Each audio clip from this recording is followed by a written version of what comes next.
நம்முடைய வாழ்க்கையில் நடக்க வேண்டிய காரியங்கள் சரியான நேரத்தில் நடக்கணும். அப்படி சரியான நேரத்தில் நடக்காமல் இருந்தாலோ இல்லது நிரந்தரமாகவே நடக்காமல் போயிட்டாலோ அதனால் பலவிதமான கஷ்டங்களையும் அவமானங்களையும் அனுபவிக்க வேண்டிய ஒரு சூழ்நிலை நமக்கு உண்டாகும்.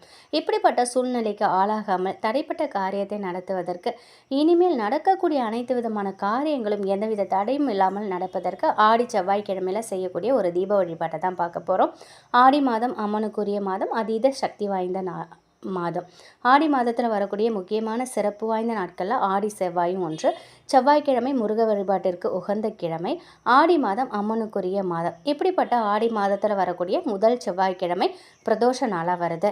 இப்படிப்பட்ட செவ்வாய்க்கிழமை நம்ம வழிபாடு செய்தோம் அப்படின்னா சிவனார் குடும்பத்தையே வழிபட்டதற்கு இணையான பலனை நம்ம பெறலாம்.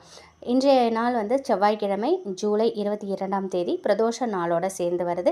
இந்த நாளில் நம்முடைய வாழ்க்கையில் எது தடைப்பட்டு இருந்தாலும் இனிமேல் நடக்க போகும் காரியத்தில் எந்தவித தடையும் இல்லாமல் இருக்கிறதுக்கும் இந்த தீப வழிபாட்டை செய்து பாருங்கள். இந்த தீப வழிபாட்டை செவ்வாய் உரையில் செய்வது ரொம்பவே சிறப்பானது.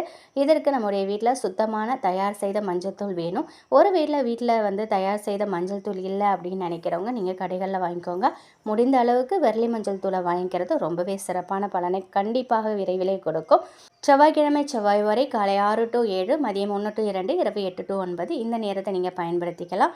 செவ்வாய் உரையில் பூஜை அறையில் குலதெய்வத்தை மனதார வேண்டிக்கோங்க. ஒரு தாம்பாள தட்டில் மஞ்சள் தூளை பரப்பி அதற்கு மேலே நல்லெண்ணெய் ஊற்றி தீபம் ஏற்றுங்க. தீபம் வடக்கு அல்லது கிழக்கு பார்த்தவாறு வைக்கணும்.